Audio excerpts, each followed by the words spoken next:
Are you going to be decluttering your clothing?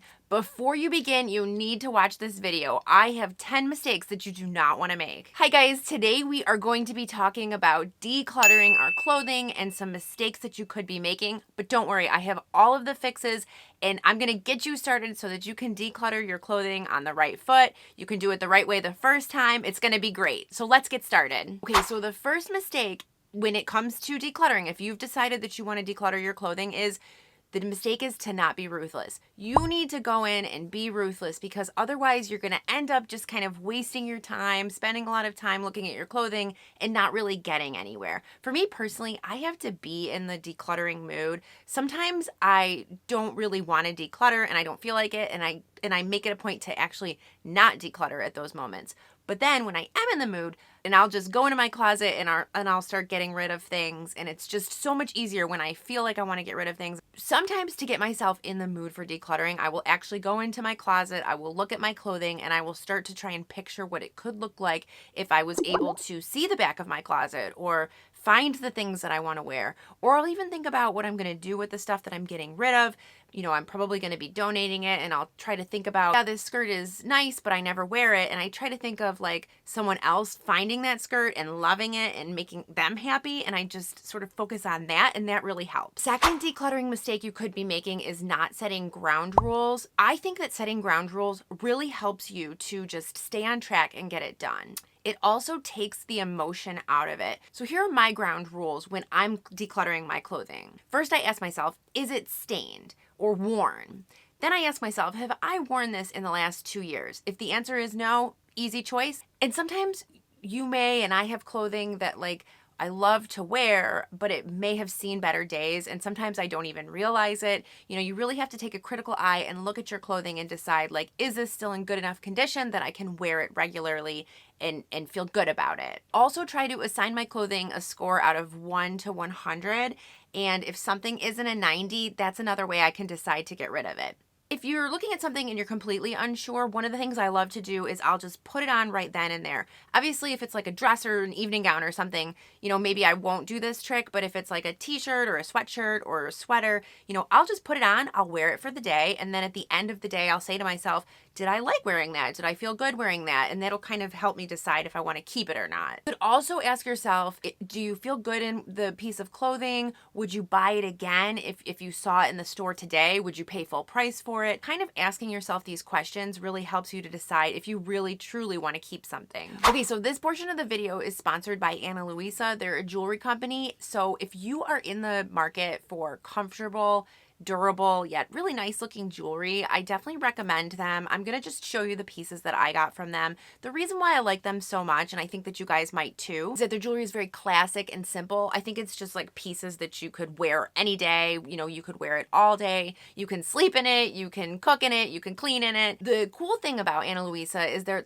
actually a sustainable brand, which I love. So they've got a lot of environmental commitments. They're striving to be carbon neutral. They also, if they get jewelry returned and they can't resell it, then they end up donating it. They also have recycled metals and content in their jewelry. They're having a Valentine's Day sale right now. If you're interested, check them out. I'm gonna link it down below in the description box. And if you're watching this video after Valentine's Day, don't worry, I also have a code, TaronMaria20. I'm gonna link it all down below. You can use that code at any time. So take a look and see what you think, and let me know if you end up getting anything. Okay, my next mistake when you're decluttering is not setting a timer. I am a big fan of using timers. I talk about it a lot for speed cleaning. I think it works really well for decluttering as well because it just keeps you on track. It keeps it moving. If you see the timer right in front of you, you kind of know in your mind, okay, I need to keep going and I need to get this done. I personally like to do 30 minutes for decluttering. And then I also like to just give myself like 5 seconds to decide on an item. I feel like you can make a decision in 5 seconds, and I think having that as a benchmark will really keep you moving through your clothing. My next mistake, and some of you may disagree with this one, which is totally fine, but I think it's a mistake to remove everything from your closet and then go through it and then put items back one by one. I know that's a decluttering strategy, but I find it a lot easier and a lot less overwhelming to just like declutter where you are. So I literally will just stand in one section of my closet and I will declutter that entire section, and I will just pull the things out that I no longer want. I just feel like if I pull everything out of my closet or everything out of a drawer, sometimes then I just look at the pile and it's very overwhelming. And, maybe I get interrupted and I can't finish. And then I have this whole pile of clothing that's sitting there until I can get to it again. So I think to keep it simple, just declutter right where you are. Simply stand in an area, open a drawer, wherever your clothing is that you're looking to declutter, and just do it right then and there. The next mistake is keeping an item just in case.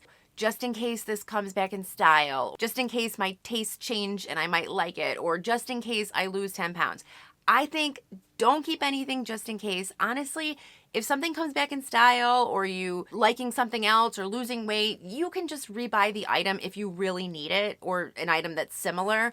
I think keeping things just in case really adds to the clutter and really kind of derails your efforts. Honestly, you can always find an excuse, right? So for every piece of thing, you will have that just in case excuse. Now, if it's like your wedding dress and it's sentimental, that's understandable. I'm not talking about that kind of stuff. I'm just talking about like run-of-the-mill clothing that you want to get rid of. The next mistake is not asking for help when you need it. Sometimes it's actually a lot easier to go through your clothing with like a family member or a friend, and they can kind of help you decide. They're looking at your clothing or your closet with fresh eyes, and they can help you decide what you should keep, what you should get rid of. Or if you're having trouble deciding, like, do I like this piece? They can also help you and say, oh no, this doesn't look good on you. I mean, depending how close of a friend they are, but they can kind of look at it and help you along the way and decide if you should keep something or not. And if you don't have someone who lives near you, you could even just do like a video call with them. You could send them pictures of things. I've definitely done that before. So kind of be creative in asking for help. My next decluttering mistake is keeping something for the wrong reasons. So I mentioned the 90 out of 100 rule, and that's a great one to help you sort of have those reasons and decide what you want to keep. But if you're keeping something because you feel like you should, just don't do that. Maybe it was on sale and so you got it and you haven't even worn it. Maybe it's got the tags on it still. Maybe it was expensive and you feel bad and you feel like you should keep it.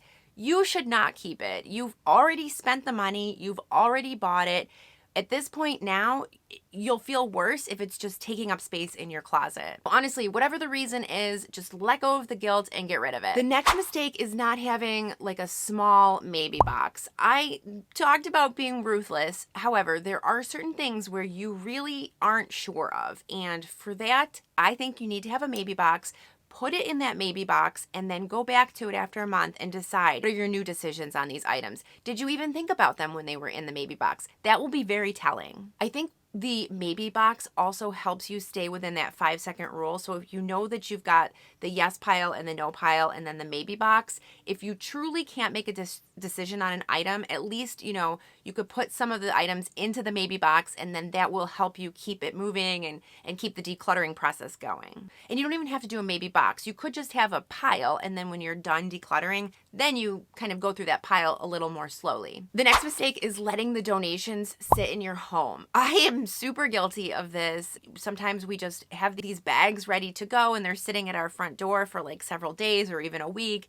And I just think it's a mistake because sometimes I've even gone back into the donation pile and pulled things out. As soon as you've got your donations ready to go, either stick them in your trunk so that you can go drive them wherever they need to go as soon as possible, or just take them there right then and there. Okay, and then the next mistake is not setting yourself up for success. So essentially not setting your closet up to stay decluttered. You really want to future-proof your closet, and I have some ways that you can do that. So first, always keep a small box in your closet or near your closet, somewhere in your house for donations.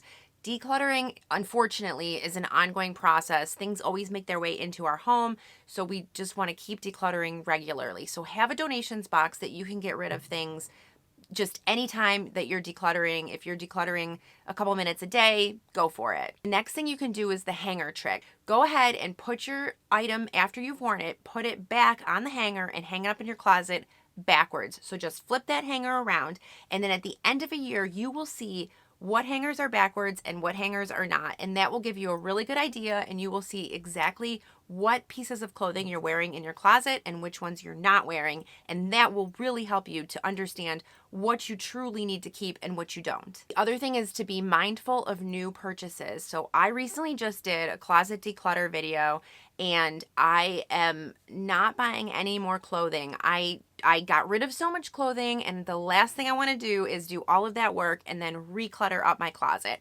If you're at a store and you see clothing you want to buy, my recommendation is walk away and go do whatever else you need to do. If you're still thinking about that piece of clothing or whatever it is you were looking at after lunch or an hour or two later, okay, maybe you really do want it. If you're online shopping, I do this all the time. I will put things in my cart and then I will completely close the website. I will completely shut everything down. I can't tell you how many things this has helped me avoid from purchasing. Always say to myself, nope, you close it and you'll come back to it later.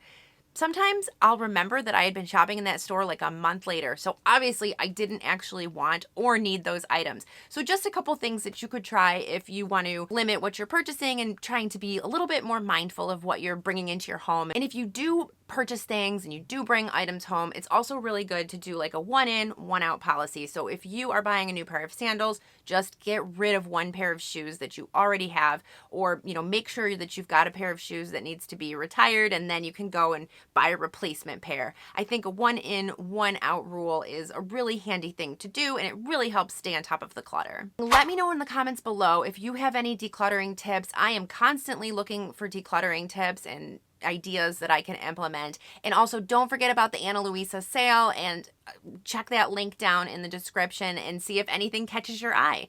Thank you so much for watching, and I will see you in my next video. Bye-bye.